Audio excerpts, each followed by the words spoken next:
Welcome to Leo entertainment. అసలు cinema రంగం ఇప్పుడు ఎలా ఉంది? వస్తున్న కలెక్షన్స్ అన్నీ నిజమైన కలెక్షన్స్ ఏనా? ఇండస్ట్రీ సంక్షోభంలో ఉందా, సంక్షేమంలో ఉందా? ఇలాంటి విషయాలు తెలియాలంటే ఇదే ఫీల్డ్లో ఎంతో కాలంగా ఉన్న వ్యక్తి, Telugu film critics association president Suresh Kavirayani, ఆయన మనతో ఉన్నారు. ఆయనతో మాట్లాడి ఈ సినిమా రంగంలో ఉన్న పరిస్థితుల మీద మనం మాట్లాడుకుందాం. నమస్కారం సురేష్ గారు. నమస్కారం హేమసుందర్ గారు, బాగున్నారా? బాగున్నానండి. ఇప్పుడు ఇండస్ట్రీలో చాలా సినిమాలు వస్తున్నాయి, షూటింగ్లు జరుగుతున్నాయి అంటున్నారు. మరి సమ్మర్ వచ్చేసరికి పెద్ద సినిమాలు, ఈ మధ్యకాలంలో పెద్ద సినిమాలు కనపట్ల. గత 2 నెలలుగా సంక్రాంతి సీజన్ అయిపోయిన తర్వాత నుంచి డల్గా ఉంది. అసలు ఇండస్ట్రీలో ఇప్పుడు వాస్తవ పరిస్థితి ఎలా ఉంది? సంక్షోభంలో పరిశ్రమ ఉంది అంటే సంక్షోభం అన్నది చాలా పెద్ద మాట అని కాదు, అలాగని చాలా చిన్న మాట అని కాదు. ప్రస్తుతం అయితే పరిశ్రమ సంక్షోభంలో ఉందని చెప్పచ్చు. ఎందుకంటే నేను కొంతమంది నిర్మాతలతో మాట్లాడాను, అంటే వాళ్ళ పేర్లు అనవసరం, నిర్మాతలతో మాట్లాడాను, కొంతమంది దర్శకులతో నేను మాట్లాడినప్పుడు వాళ్ళు చెప్పేది ఏంటంటే షూటింగ్స్ ఎక్కువ అవటం లేదు, పరిశ్రమలో కొంచెం సంక్షోభంలోనే ఉంది ఇప్పుడు అని చెప్తున్నారు. అయితే ఏ సినిమా షూటింగ్స్ అవుతున్నాయంటే ఇంతకు ముందు అనౌన్స్ చేశారు చూడండి, అల్లు అర్జున్ పుష్ప, అది ఎప్పటి నుండో అవుతుంది, అది అవుతోంది. అలాగే దేవర ఎన్టీఆర్ది అది అవుతోంది. ఈ ప్రభాసు కల్కి ఏదో అది అవుతోంది. సాలార్ ఇంకా స్టార్ట్ చేసినట్టు లేదు. ఈ పెద్ద సినిమాలు ఏవైతే ఉన్నాయో కొన్ని ఇంతకు ముందు నుండి జరుగుతున్నవి అవే కానీ కొత్త సినిమాలు ఏవి కూడా సెట్స్కి వెళ్ళటం లేదు అని అంటున్నారు. ఎందుకు అంటే మరి అదొక సంక్షోభంలో ఉంది. రెమ్యునరేషన్స్ పరంగా పారితోషికాలు ఎక్కువ అవడము. అంటే ఇక్కడ ఏమవుతుందంటే కలెక్షన్స్ చూస్తేనేమో పత్రికల్లో వార్తలు చూస్తుంటే వచ్చేస్తున్నాయి కలెక్షన్స్ అంటున్నారు, మరి కోట్లు వచ్చేస్తుంది వసూలు చేసినట్టుగా కనపడుతుంది. అది నిజంగా ఆ వసూళ్ళు కరెక్టా, లేకపోతే మీరు సంక్షోభం అన్నప్పుడు సినిమాలు అన్ని కోట్లు వసూలు చేస్తున్నప్పుడు సంక్షోభం ఎలా ఉంటుంది? అదే అంటున్నాను. ఈ కలెక్షన్స్ అన్నవి టోటల్లీ పూర్తిగా తప్పని చెప్పలేం, కానీ తప్పే, చాలా తప్పు కలెక్షన్స్. ఎందుకంటే మనం సినిమాకి వెళ్తామండి, ఆన్లైన్ ఇప్పుడు అంతా ఉంది, మీరు ఆన్లైన్లో కూడా చెక్ చేయొచ్చు. ఆన్లైన్లో మొత్తం అన్నీ ఖాళీగా ఉన్నాయి. అక్కడేమో సినిమాలు వాళ్ళు ప్రొడక్షన్ హౌస్లో వాళ్ళేమో ఈ మధ్య ఒక 3-4 సినిమాలు ఇట్లానే రెండో రోజు 10 కోట్లు, మూడో రోజు 15 కోట్లు ఇట్లా వేసుకొని ఆ స్టార్దేమో ఏంటంటే ఇవి నాకు తెలిసిన సమాచారం ప్రకారము వీళ్ళు ఓటీటీకి అమ్మడానికి ఇది హెల్ప్ అవుతుంది. సినిమా విజయం సాధించింది, ఓటీటీలో మంచి రేట్ రావాలన్నా వాళ్ళకి ఇది చేయాలన్నా ఈ సినిమా పెద్ద ఇది అవుతుందని దీని వెనకాల ఉండి ఇదంతా చేయిస్తున్నారు అని నాకు తెలిసిన ఇన్ఫర్మేషన్. ఇప్పుడు మీకు ఇంకొక ఉదాహరణ చెప్తాను. గుంటూరు కారం మహేష్ బాబు సినిమా విడుదలైంది.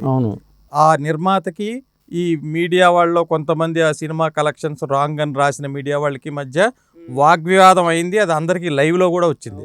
కానీ గుంటూరు కారం ఆంధ్రాలో ఈరోజు ప్రాఫిట్స్లో ఉంది. నిజమా? గుంటూరు కారం ఆంధ్రాలో ప్రాఫిట్స్ తీసుకుందన్నది ఎంతమందికి తెలుసు? అది ఫ్లాప్ అని అంటున్నారు. అదే అంటున్నాను, అది ఏంటంటే కావాలని కొంతమంది ఒక సినిమాని విజయం సాధించే సినిమాని అపజయం సాధించిందని కూడా రాయగలరు. అలాగే ఒక అపజయం, అది ఎందుకు పనికిరాదు అన్న సినిమాని విజయం సాధించిందని కూడా చెప్పగలరు. మాత్రం హిట్ అయిపోద్దా? హిట్ అని అందరి చేత అనిపిస్తున్నారు, అది హిట్ కాదు. అదే నేను అంటున్నాను. మీరు ఇప్పుడు ఏంటంటే సినిమా జయాపజయాలు అన్నది సామాజిక మాధ్యమాలు డిసైడ్ చేస్తున్నాయి. అంటే సినిమా హిట్ అయినా ఫ్లాప్ కింద సామాజిక మాధ్యమాలు చూపిస్తున్నాయి. సినిమా ఫ్లాప్ అయినా సామాజిక మాధ్యమాల్లో అది హిట్ అని చూపిస్తున్నారు. ఈ మధ్య వచ్చిన 2-3 సినిమాలు మనకి చాలా ఉదాహరణ. థియేటర్లో ఒక్క మనిషి లేడు, ఆన్లైన్ ఒక్క టికెట్ తగ్గట్లేదు, కానీ మరి 30 కోట్లు 35 కోట్లు అని చూపించారు. అవును. ఏ సినిమాలు అవి అంటే మరి నేను ఇప్పుడు మీకు ఓం భీమ్ బుష్ అంది, అది పెద్ద సక్సెస్ అని అంటున్నారుగా, మరి అది థియేటర్లో ఉన్నారా జనాలు? మరి ఊరి పేరు భైరవకోన, అది ఓటీటీలో కూడా వచ్చేసింది సినిమా, అది ఓటీటీలో కూడా వచ్చేసింది. మరి అది పెద్ద విజయం సాధించిందని అంటున్నారే. మరి ఆన్లైన్ చూస్తే టికెట్లు తెగలేదు, థియేటర్లో చూస్తే జనాలు లేరు. మరి ఎక్కడ హిట్టు, మరి ఎక్కడ డబ్బులు, మరి ఇన్ని డబ్బులు ఏమైపోయి? అంటే ఈ రూపంలో అది సంక్షోభానికి దారి తీసిందని అనుకోవచ్చు. సంక్షోభం అంటే ఇప్పుడు నేను ఒక ఉదాహరణ, నాకు ఒక వ్యక్తి చెప్పారు ఏమనంటే, బ్రహ్మాజీ, మురళీ శర్మ చాలా కాలం పాటు ఇంట్లో కూర్చుని ఉన్నారంటే షూటింగ్స్ ఏమవనట్టే. ఇదేదో బాగుందే అని అన్నారు. అంటే ఇప్పుడు బ్రహ్మాజీ షూటింగ్కి వెళ్ళట్లేదు, మురళీ శర్మ షూటింగ్ చేయట్లేదు అంటే అర్థం చాలా బిజీగా ఉన్న ఆర్టిస్టులు అనుకోవచ్చు. బిజీగా ఉన్న ఆర్టిస్టులు ఖాళీగా ఉన్నారంటే షూటింగ్ లేనట్టే కదా. అలాగా చాలామంది క్యారెక్టర్ ఆర్టిస్టులు లేరు, ఇంట్లోనే కూర్చుని ఉన్నారు చాలా కాలం నుండి. ఎక్కడ షూటింగ్స్ ఏం పెద్దగా అవ్వటం లేదు అన్నదానికి నిదర్శనం అది. అదే ఇప్పుడు పెద్ద సంస్థలు లాంటివి, ఇప్పుడు ఏదో మైత్రి మూవీ మేకర్సో లేదంటే People's Media Factory వాళ్ళు. పీపుల్స్ మీడియా, వీళ్ళు కంటిన్యూస్ ప్రాసెస్. వీళ్ళకి ఏంటంటే నాకు అంటే అది ఎంతవరకు నిజం అన్నది కూడా మనము కరాఖండి చెప్పిన. వీళ్ళకి ఏంటంటే ఓటీటీలతో సత్సంబంధాలు ఉన్నాయి వాళ్ళకి. వీళ్ళు కంటెంట్ సప్లయర్ లాగా అనమాట. 4-5 సినిమాలు తీసి ఓటీటీకి ఇవ్వడము. ఇప్పుడు గుంటూరు కారం ఇదైందనే కదా మీకు టిల్లు స్క్వేర్ దిల్ రాజు తీసుకున్నారు నైజాము. టిల్లు స్క్వేర్ మళ్ళీ నిజమైన మరి collection. టిల్లు స్క్వేర్ ఇప్పుడు ఓ విపరీతంగా కలెక్షన్ వచ్చేసి 70 కోట్లు అది అంటున్నారు. మనం కూడా చూసాంగా, అదే మనము వెళ్ళాము. ఉమ్. ఇప్పుడు నేను ప్రత్యక్షంగా వెళ్ళినప్పుడు మనకి జనాలు, ఆ థియేటర్స్లో గోల, అదంతా మనం ప్రత్యక్షంగా చూసి. ఇప్పుడు జర్నలిస్ట్ అనేవాడు ఊరికే మనం సామాజిక మాధ్యమాల్లో లేదా ప్రొడక్షన్ హౌస్ చూస్తేనే అసలు కలెక్షన్స్ అనేవి ఎవరికీ తెలియదు. ఏ రేంజ్ సినిమా టిల్లు స్క్వేర్ మీ దృష్టిలో ఇప్పుడు? 100 డబుల్ కోట్లు బ్లాక్ బస్టరా లేకపోతే? డబుల్ బ్లాక్ బస్టర్ ఈజీగా ఆ సినిమా చాలా కలెక్ట్ చేస్తుంది. అంటే ఏంటి, వాళ్ళు పెట్టిన పెట్టుబడికి చాలా లాభాలు వస్తాయి. ఓకే. ఇప్పుడు నైజాంలో దాన్ని ఏదో అంటే మొన్న ఒకరు అనడం, అది ఎంత, నేను అదే మళ్ళీ మరొకసారి చెప్తున్నా, ఇప్పుడు ఏ సంస్థ కానీ ఎంత కరెక్ట్ ఫిగర్ అన్నది ఎవ్వరు ఇవ్వరు, మనం కూడా అంచనాల ప్రకారమే చెప్పాలి. ఇప్పుడు దిల్ రాజు గారు దీన్ని నైజాంలో 7 కోట్లకు ఎంతకో తీసుకున్నారని అన్నారు. అది 20 కోట్ల వరకు చేస్తుందని అంచనా. ఇప్పుడు 7 కోట్లకు తీసుకున్నారు ఆయన. తీసుకున్నారు. ఈ సినిమా లాంగ్ రన్ లో 20 కోట్ల వరకు చేస్తుందని అంటున్నారు.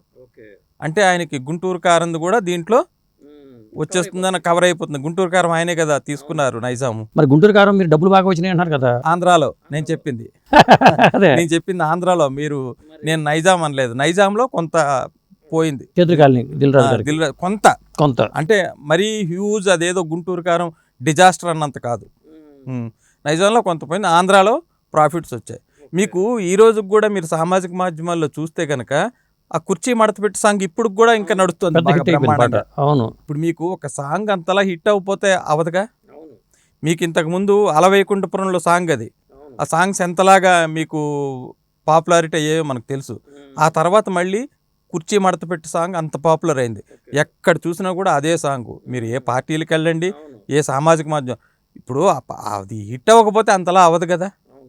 మీకు ఆంధ్రాలో గుంటూరు కారం అందరూ హ్యాపీ నాకు తెలిసి, నాకున్న ఇన్ఫర్మేషన్ ఇది. మళ్ళీ అదే చెప్తున్నాను, ఈ నీకు ఎలా తెలుసు అంటే కొంతమంది ఇప్పుడు మా ఫ్యాన్స్ ఉంటారు. తలారు హిట్టా ఫ్లాపా యావరేజా ఎట్లా అనుకోవాలి దాన్ని? తలారు వాళ్ళ తీసుకున్న డిస్ట్రిబ్యూటర్లు కానీ ప్రొడ్యూసర్లు కానీ అది ఓ పెద్ద హిట్ అని అంటున్నారు. నాకు తెలిసి ఆంధ్రాలో వీళ్ళు చెప్పినంత రాలేదని అంటున్నారు. ఇప్పుడు ఎట్లా ఉంటుందంటే అండి, ఆయన అన్న సినిమా ఉంది, అదేంటి హ్యూజ్ బ్లాక్ బస్టర్ అని అంటారు. కానీ నిజంగానే అది ఆడిందా ఆంధ్రాలో కానీ ఇక్కడ కానీ అంత డబ్బులు వచ్చాయి దానికి? మరి అది ప్రొడ్యూసరు వాళ్ళకే తెలియాలి.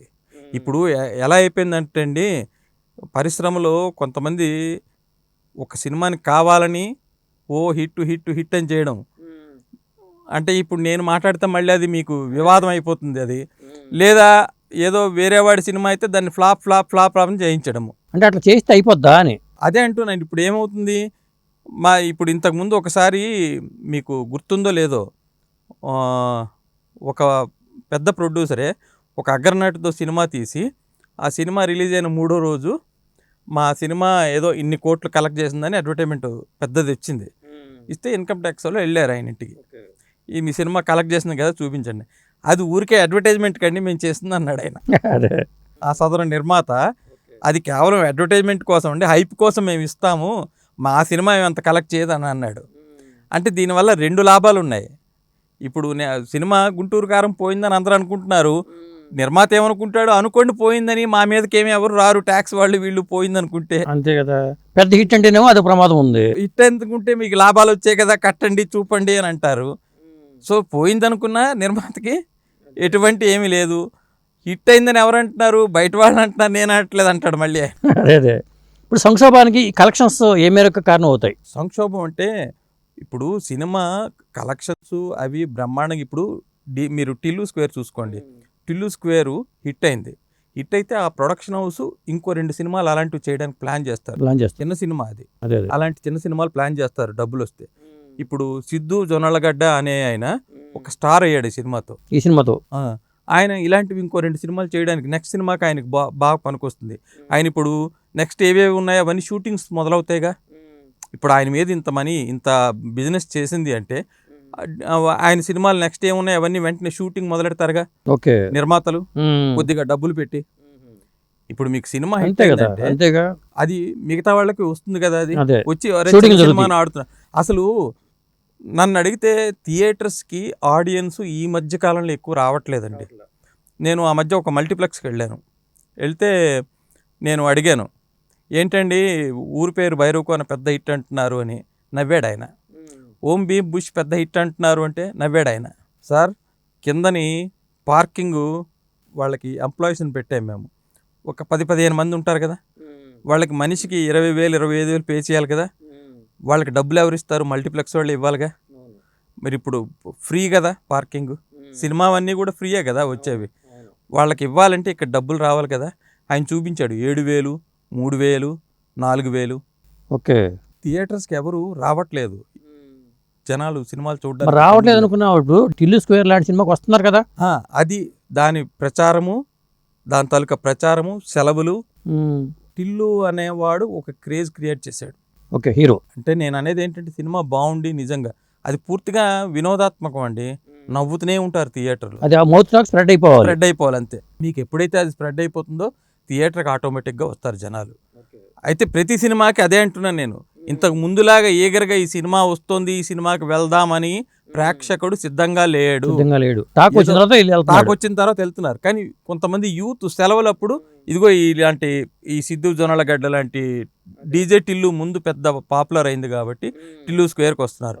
ఇప్పుడు ఓం భీమ్ బుష్ మీద అంత అంచనాలు ఉండవుగా టిల్లు స్క్వేర్ అంతా. అవును.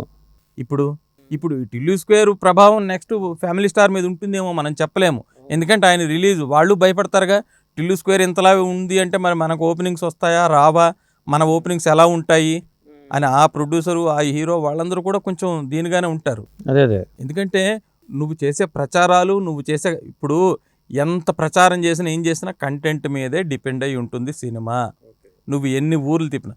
ఇప్పుడు ఆపరేషన్ వ్యాలంటైన్ ఉంది, దానికి ప్రచారాలు బాగా చేశారు. మరి సినిమా అయితే ముందు నుండి జనాలు ప్రిపేర్ అయిపోయారు ఆ సినిమాను మనం ఓటీటీలో చూద్దామని. ఎందుకంటే అలాంటి సినిమా ఆల్రెడీ ఒకటి వచ్చింది, ఫైటర్ అని హిందీ సినిమా. ఏదో ఓటీటీలో డబ్బులు బాగా వచ్చేస్తున్నాయి అంటున్నారు కదా. మరి కనీసం ఓటీటీ వాళ్ళకి తెలుస్తుంది, మనకు తెలియదు. అదేంటది స్ట్రీమింగ్ బట్టి ఎన్ని అవర్స్ ఏంటి దాన్ని బట్టే చెప్పగలం. అది కూడా వాళ్ళే చెప్పగలరు. కానీ మనకి బయటికి ఏంటంటే వాళ్ళు ఏదో ఇన్ని అవర్స్ చూశారు అని ఏదో అఫీషియల్గా వాళ్ళు ఇచ్చి ఇంత వస్తుందంటేనే మనం చెప్పగలం. ఇప్పుడు ఇంతకుముందు ఎట్లా ఉండేదంటే మీకు తెలియదేముంది, ఇంతకుముందు ఎఫ్డిసి ద్వారా కట్టేవారు కదా డబ్బులు, ట్యాక్స్, ఎంటర్టైన్మెంట్ ట్యాక్స్ అని కడితే ఇంత వచ్చింది. ఇప్పుడు ఆ సినిమాలు ఎంత కట్టారు ఏంటి దాన్ని బట్టి అయినా చెప్పేవాళ్ళు కదా. మరి ఇప్పుడు ఓం భీమ్ బుష్ ఎంత 30 కోట్లో 25 కోట్లో కడితే వాళ్ళు నిజంగానే ట్యాక్స్ కట్టారా మరి గవర్నమెంట్కి? దానికి సరిపడా అలా పెట్టాలేమో. ఈ సినిమాకి మీరు పత్రికలో ఎంత చూపించారో అంత ట్యాక్స్ కట్టాల్సిందే. దానికి సరిపడా ట్యాక్స్ మరి కట్టాలి కదా. అలా పెడితే తెలిసిపోతుంది కదా మనకి. ఇప్పుడు ట్యాక్స్ అయితే కట్టాలి కదా. ఎంటర్టైన్మెంట్ ట్యాక్స్ అన్నది ఎంత ఉంటుంది కదా దాని మీద. ఎంటర్టైన్మెంట్ ట్యాక్స్ అవన్నీ పోను అప్పుడే కదా మీకు నెట్ అనేదో జిఎస్టీలు ఇవన్నీ పోను ప్రొడ్యూసర్కి షేర్ ఇస్తారు కదా. మరి అవన్నీ కడుతున్నారా వీళ్ళందరూ? మరి ఇట్లా మా సినిమా ఇంత పెద్ద హిట్ అయింది, ఇంత హిట్ అయిందని. ప్లస్ ఇంకోటి, ఇప్పుడు ప్రీమియర్ షోలు అని వేస్తున్నారు. దానికి ప్రైస్ ఎంత టికెట్? 250, 350, 1000 రూపాయల, 2000, 3000. మీకు 1 గంటకి షో వేస్తున్న దాని మీద నియంత్రణ ఎవరికి ఉందండి? మీరు ప్రభుత్వం ద్వారా తీసుకుంటున్నారు. ఏది 1 o'clockకి రాత్రి 1 o'clock షో వేద్దామని పెద్ద సినిమాలు. అది టికెట్ ఎంత? నాకు తెలిసిన ప్రకారం అయితే ఫ్యాన్స్కి అది ఒక్కొక్కటి 1000 రూపాయలకు అమ్ముతున్నారని, లేదా ఒక స్క్రీను పలానా వాళ్ళకి ఇచ్చేసాం మేము ఇన్ని లక్షలకి, వాళ్ళ ఇష్టం వాళ్ళు ఎలాగైనా చేసుకోవచ్చు అని. మరి దీని మీద నియంత్రణ ఏముంది? మరి ఆ లెక్కను చూస్తే మొదటి రోజే వీళ్ళ కలెక్షన్ పారితోషిక రెమ్యూనరేషన్ మీద కూడా నియంత్రణ లేదు కదా. లేదు, అదొకటి ప్రాబ్లము. ఇప్పుడు టిల్లు స్క్వేర్ హిట్ అయిందంటారు, రేపు నా హీరో పెంచేస్తాడు, నాకు ఇన్ని కోట్లు ఇవ్వండి అంటాడు. కంపల్సరీ పెంచుతాడు ఆయన. అదే మరి నా మీద 100 కోట్లు బిజినెస్ చేసిందంటే మరి నెక్స్ట్ సినిమా నాకేమి ఇస్తారు? పారితోషికం కంపల్సరీ పెంచుతాడు మరి. అంతే. మరి వీటి మీద నియంత్రణ లేదు. ఇంతకు ముందు నాకు తెలిసి చిరంజీవి గారు నైజాం ఏరియాకి తీసుకునేవారు. నైజాం ఏరియా కలెక్షన్స్ తీసుకునేవారు. అలా గనక ఇప్పుడు స్టార్స్కి పెడితే బాగుండేది, కానీ వాళ్ళు కూడా సినిమాలో భాగస్వామ్యం అయిపోతున్నారు. అంటే ఇచ్చేవాళ్ళు ఉండి తీసుకోవడానికి మాకేంటి అంటున్నారు వాళ్ళు. ఇప్పుడు 10 మంది క్యూ కడుతున్నారు నిర్మాతలు వెళ్ళిపోయి. ఇప్పుడు డీజేటీలు హిట్ అయిందని చెప్పి ఆ హీరో ఇంటి ముందు క్యూ కడతారు 10 మంది. దాంట్లో సూచ్ చేసుకుంటాడు అతను, నాకు ఇంత వాళ్ళ వాళ్ళు ముందుకు వస్తారు, అంతే కదా. ఇప్పుడు అది కూడా కరెక్ట్. ఇంకోటి చెప్పనా, మన నిర్మాతలు కూడా ఎలా ఉంటారంటే తెలుగు ఆర్టిస్టులకు వచ్చేసరికి బేరాలాడతారు. తెలుగు క్యారెక్టర్ ఆర్టిస్ట్ ఒక ఆయన ఉంటాడు, ఆయనకి 4 లక్షలు 5 లక్షలు అడిగితే ఏంటయ్యా నీకు ఇంత 4 లక్షల 5 లక్షల రోజుకి, ఆయన బేరమాడు తగ్గించు 3 లక్షలు చేయి 2 లక్షలు. అక్కడి నుండి వస్తాడు ఎవడో తమిళనాడు నుండి, ఎస్జే సూర్యానో లేకపోతే ఇంకొక ఆయన 10 కోట్లు అంటే 10 కోట్లు ఇస్తారు. చేస్తారే నువ్వు ఇక్కడ బేరమాడుతున్నావు. పొరుగుండి పులకూరు రుచి అంటారు, అంతే. పోనీ ఆయన వల్ల ఏం టికెట్ దిగుతుందా? దిగదు. అసలు తెలుగు సినిమాల్లో తెలుగు నటులు లేకుండానే ఉన్నారు కదా, మరి ఎందుకు ఇలా చేస్తున్నారు? క్రేజ్ని కాదు, అదొక మన వాళ్ళకి అది అయిపోయింది. అసలు నువ్వు తెలుగు సినిమా ముందు స్టార్ట్ చేస్తే కంటెంట్ బాగుంటే అందరూ చూస్తారు. నువ్వు వెళ్ళడమే పాన్ ఇండియా లెవెల్లో మొదటి నుండే వెళ్ళిపోతుంటే నువ్వు పాన్ ఇండియా లెవెల్లో అని నీ కథ. మీరేమో పక్కన సినిమా రంగం సంక్షోభంలో ఉందంటున్నారు, బయట ఏమో తెలుగు సినిమా స్టామినా పెరిగిపోయింది, సినిమా పాన్ ఇండియాకి వెళ్ళిపోయింది, అసలు మన వాళ్ళు తోపులు తురుములు. అయితే అది అలా కాదు. ఎన్ని సినిమాలు మీకు పాన్ ఇండియా లెవెల్లో ఆడే చెప్పండి. ఇప్పుడు మీరు గత 4-5 సంవత్సరాల నుండి బాహుబలి, RRR, పుష్ప, ఇంకేమైనా ఉన్నాయా? కార్తికేయ ఇక్కడ రిలీజ్ అని ఇంకేమైనా ఉన్నాయా? మొన్నది హనుమాను, ఇంకా అంతే. మీకేమైనా గుర్తున్నాయి చెప్పండి. మీకు కన్నడ నుండి KGF, కాంతారా, ఇంకా KGF 2, అంతే కదా. ఇప్పుడు ఇది లాస్ట్ ఫ్యూ ఇయర్స్ మీకు బాహుబలి తర్వాతే కదా ఇవంతా మన పాన్ ఇండియా. నేను అన్నది తెలుగు సినిమా వెళ్ళిందండి. ఎక్కడికి వెళ్ళిందంటే తెలుగు సినిమా మీకు ఏంటంటే Telugu cinema stars, Telugu cinema stamina మిగతా పరిశ్రమలతో కంపేర్ చేస్తే మనది ఏంటంటే వ్యాపార దృక్కోణంతోనే ఎక్కువ తీస్తారు. ఇప్పుడు మలయాళం సినిమా తీస్తే ఆర్ట్ ఫిల్మ్, మొన్న ఆడు జీవితం అని వచ్చింది, గోట్ లైఫ్, తెలుగులో ఆడలేదు, మలయాళంలో బ్రహ్మాండంగా ఆడుతోంది. అదే ఆడలేని జీవితం అయిపోయింది ఇక్కడ, అది పాడు జీవితం అయిపోయింది. అది ఇక్కడ ఆడట్లేదు. దానికి అంటే ప్రచారాలు కూడా ఎక్కువ చేయలేదు, ఇక్కడ ఆడట్లేదు. తెలుగు ప్రేక్షకులు ఎవరు దాన్ని చూడట్లేదు. మీకు విదేశాల్లో బాగుంది అది, మళ్ళీను తమిళనాడులో బాగుంది, మలయాళంలో బాగుంది. అది ఇప్పుడు సంక్షోభం అన్నప్పుడు తెలుగు ఇండస్ట్రీకి వర్తిస్తుందా, తమిళ ఇండస్ట్రీకి, కన్నడ ఇండస్ట్రీకి, మలయాళం ఇండస్ట్రీకి వర్తిస్తుందా? కానీ ఇది కొంచెం తమిళనాడులో కూడా అలాగే ఉంది అని అంటున్నారు, కానీ తెలుగులో అయితే మాత్రం ఉంది. ఎందుకంటే రెమ్యూనరేషన్స్ బాగా పెరిగిపోవడము, ఇవి బడ్జెట్లు విపరీతంగా పెరిగిపోవడం, షూటింగ్ ఖర్చు కూడా పెరిగిపోయింది. అందుకని షూటింగ్స్ ఇప్పుడు మీకు OTT పడిపోయిందిగా, ఇంతకు ముందులా కాదు కదా. OTT సినిమాలో రిలీజ్ అయ్యి విజయం సాధిస్తే కానీ తీసుకోవట్లేదు. అందుకని ఇంతకు ముందు ఏంటి, OTT బిజినెస్ ముందు చేసేసుకునేవారు, అది వాళ్ళకి ప్లస్ పాయింట్. కరోనా టైంలో అదే కాపాడింది చెప్పాలంటే. షూటింగ్ అందుకని ముందు టకా చేసేసుకుంటారు. ఇప్పుడు OTT లేదుగా, సెటిలైట్ అవ్వట్లేదుగా సరిగా. సినిమా రిలీజ్ అయ్యి సక్సెస్ అయితే సెటిలైట్ వాళ్ళు తీసుకుంటున్నారు. అందుకని సంక్షోభంలో పడింది అని అంటున్నాను. ఏది ఇంతకు ముందు OTT మీకు ఆ మధ్య ఇదే ప్రశ్న ఒక నిర్మాతను అడిగితే ఆయన చెప్పాడు కదా, ఇంతకు ముందులా కాకుండా నెట్ఫ్లిక్స్ కేవలం ఆ పెద్ద స్టార్ సినిమాలే ముందు కొంటున్నారు. 15 సంవత్సరానికి ఎన్నో 10, 15, 20 ఎన్ని కావాలంటే మనకి ఎన్ని సినిమాలు వస్తాయి సంవత్సరానికి? 150-200 సినిమాలు మనం ప్రొడ్యూస్ చేస్తున్నాం. ఇప్పుడు ఆ OTT వాళ్ళు ఆ 15-20 తీసుకుంటే మరి మిగతా సినిమాల పరిస్థితి ఏంటి? మీకు కంటెంట్ ఉండి బాగుంటేనే తీసుకుంటున్నారు. తరచూ సంక్షోభం అనే మాట వినబడుతుంది. దీని నుంచి బయటపడాలంటే మార్గాలు ఏంటి? బయటపడతారు. ఇంతకుముందు ఇలాంటివి వాళ్ళే అన్నారు, ఇంతకుముందు ఇలాంటివి చాలా వచ్చాయి, బయటపడ్డాం. ఇప్పుడు కూడా బయటపడతాం. అది ఏముండదు. ఇప్పుడు కరోనా వచ్చిన తర్వాత మనం ఏమనుకున్నాము, ఇండస్ట్రీ మొత్తం థియేటర్స్ అన్ని వెళ్ళిపోతాయి, కొలాప్స్ అనుకున్నాం. మళ్ళీ బౌన్స్ బ్యాక్ అయింది, మళ్ళీ సినిమాలు వచ్చాయి. ఏమి కాదు, ఒక 4-5 మంచి సినిమాలు, డీజే టిల్లు లాంటివి ఎలాగూ ప్రేక్షకులను థియేటర్కి రప్పించాయి. కొన్ని అలాంటివి ఒక 4-5 సినిమాలు నెలకోటి పడితే గనక, దానికి తోడు మన వాళ్ళు విడుదల తేదీ అనౌన్స్ చేస్తారు. అది ఎప్పుడు చేస్తారనేది వాళ్ళకే క్లారిటీ లేదు. మార్చేస్తున్నారు. ఇప్పుడు కల్కి సినిమా మన సంక్రాంతికి అన్నారు, రాలా. మళ్ళీ సామాజిక మాధ్యమాల్లో దాని గురించి అది పోస్ట్ పోన్ అంటున్నారు. ఇప్పుడు తెలియదు, రేపు 9వ తారీఖు కూడా, May 9 కూడా లేదు. దేవరా ముందు ఒకటి అన్నారు, ఇప్పుడు పోస్ట్ పోన్ అయిపోయింది. ఇట్లాగే ఎందుకని అట్లా జరుగుతుంది అర్థం కావట్లా. పూరి జగన్నాథ్ సినిమా డబుల్ స్మార్ట్ అదేదో అన్నారు, అది పోస్ట్ పోన్ అయిపోయింది. అదే అంటున్నాను, వీళ్ళది ఇప్పుడు అందులో సంజయ్ దత్ని తీసుకున్నారు, ఆయనకి రెమ్యూనరేషన్ చాలా హై. అదే అంత అంటే ఇప్పుడు మనము మనకు తెలుసు, మనకు ప్రెస్ మీట్లలో ఆ సీన్ బాగోలేదు కదండి అని మనం అన్నాం అనుకో, వెంటనే ప్రొడ్యూసర్ నిర్మాత ఏమంటారు, దానికే మాకు బాగా మెసేజ్లు వచ్చే బాగుందని అంటారు. బాగుందంటారు. అదే అవునా కదా? మీరు రివ్యూలు ఎట్లా రాస్తున్నారు కదా, మీరు మంచి కథ పట్టరండి, మేము చేస్తాము, మీరు 5 స్టార్ రేటింగ్ ఇస్తారా అని అడుగుతున్నారు వాళ్ళు. కాదు, మీరు ఎందుకండి అంత డబ్బులు ఇచ్చి తమిళ యాక్టర్ని తీసుకున్నారంటే మీకు సినిమా చూసినాక ఆయనే సూట్ అవుతారని మీకు అనిపిస్తుందండి. అంటే నీకు కంటెంట్ మీద నమ్మకం లేదు. ఇప్పుడు కంటెంట్ మీద నమ్మకం ఉన్నప్పుడు, ఇప్పుడు కాంతారాలో ఏముందండి, ఏ యాక్టర్ ఉన్నారు, అంత కన్నడం వాళ్ళే. అది తీసిన సినిమా కూడా బెంగళూరు కాదు, మంగళూరు దగ్గర ఎక్కడో లోకల్గా తీశారు. ఈ మధ్యన కాటేరా అనే సినిమా దర్శింది, అది కూడా ఆడింది అన్నారు అక్కడ. మీకు లోకల్ ఎందుకు మన ఎగ్జాంపుల్ కార్తికేయ బ్రహ్మాండంగా ఆడిందిగా. అవును, కార్తికేయ 2 బ్రహ్మాండంగా ఆడిందిగా, హిందీ బెల్ట్లో కూడా బ్రహ్మాండంగా ఆడిందిగా. అదే పుష్పలో అందరు తెలుగు యాక్టర్లే, ఒక్క ఫహద్ ఫజిల్ మలయాళం యాక్టర్ తప్పితే మీకు చాలామంది అందరూ తెలుగు వాళ్ళే. దానికి అసలు హిందీలో పబ్లిసిటీ చేయలేదు, అదే చేయలే, కానీ హిందీలో బ్రహ్మాండంగా ఆడింది. అది ఆవిడకి రిలీజ్ చేసినా బాగా ఆడింది హిందీలో బ్రహ్మాండంగా. దానికి అసలు పబ్లిసిటీ చేయలేదు హిందీలో. మరి ఈరోజు అన్ని ఊర్లు తిరిగి అంత పబ్లిసిటీ చేసిన ఎందుకు సినిమా ఆడట్లేదు? కంటెంట్ బాగుండాలి, కంటెంట్ నమ్మకం ఉండాలి. నీకు నిర్మాత కంటెంట్ మీద నమ్మకం ఉంటే సినిమా ఆడుతుంది, పాజిటివ్ టాక్ వెళ్తుంది. ప్లస్ టికెట్ రేట్స్ ఇప్పుడు ఎట్లా అయిపోయిందంటే అండి, టికెట్ రేట్ కన్నా థియేటర్లో సమోసా రేట్ ఎక్కువ. అంతేగా మరి.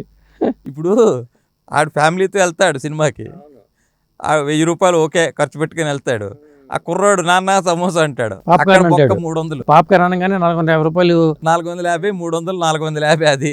అందుకని ఇవన్నీ ఆలోచించి ఓటీటీ వచ్చినప్పుడు అందరం చూసుకుందాంరా సినిమా. మిడిల్ క్లాస్ వాళ్ళు కూడా అందుబాటులో ఉండేలా ఉండాలండి. ఇప్పుడు పరిశ్రమలో ఇన్ని బాడీస్ ఉన్నాయండి, ఓకే.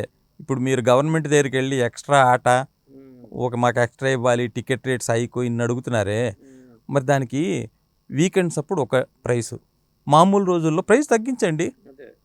మీరు ప్రైస్ తగ్గించండి, టికెట్ రేట్స్ తగ్గిస్తే ఫ్యామిలీస్ వస్తారు చూడడానికి ఈవినింగ్. మీరు అన్నిటికీ ఒకటే రేటు, మొదటి వారంలోనే మనం పెట్టిన డబ్బులన్నీ వచ్చేయాలంటే అది రాంగ్. మీరు మంచి సినిమా తీస్తే కనుక లాంగ్ రన్లో కూడా వస్తుంది. ఇప్పుడు ఫిల్మ్ క్రిటిక్స్ అసోసియేషన్ అంటే అసోసియేషన్ సంక్షేమం ఒకటే కాదు కదా, జనరల్గా సినిమాలు హిట్ అయినప్పుడు కూడా వాళ్ళు అభినందించిన సందర్భాలు ఉన్నాయి. మీరు బలగం సినిమా టీంని అభినందించాం మేము. మరి ఒక బలగంతో ఆపితే ఎట్టాక మరి రెగ్యులర్ ప్రెగ్నెంట్ చేశాం కదా, వెంటనే చేశారు. ఏదో 1-6 సినిమాలో చేస్తున్నారు, మిగతా వాటికి కూడా ఎందుకు చేయట్లేదు? మంచి సినిమాలు అంటే బలగం లాంటి సినిమా ఈ మధ్య కాలంలో రాలేదు, ఒక తెలుగు సినిమా అది. ఇప్పుడు ఆయన అందరు తెలుగు యాక్టర్ని, ఒక గ్రామీణ వాతావరణాన్ని, ఒక ప్రాంతం తాలూకా సంస్కృతి సంప్రదాయాన్ని కళ్ళకు కట్టినట్లు ఒక భావోద్వేగాలు ఎక్కువ ఉండేటట్టు బాగా మంచిగా చాలా దీనిగా తీశారు. అది అప్రిషియేట్ చేయాల్సిన సినిమా. దానికి మనమే ముందు అప్రిషియేట్ చేసాం, ఆ తర్వాత దానికి 100 అవార్డులు వచ్చాయి. క్రిటిక్స్ ముందు దాన్ని అప్లై చేసిన తర్వాత చాలా అవార్డులు వచ్చాయి, 100 అవార్డులు వచ్చాయి. మిస్టర్ ప్రెగ్నెంట్ కూడా సినిమా బాగుంది, కానీ ఆడలేదు అంటే పర్వాలేదు.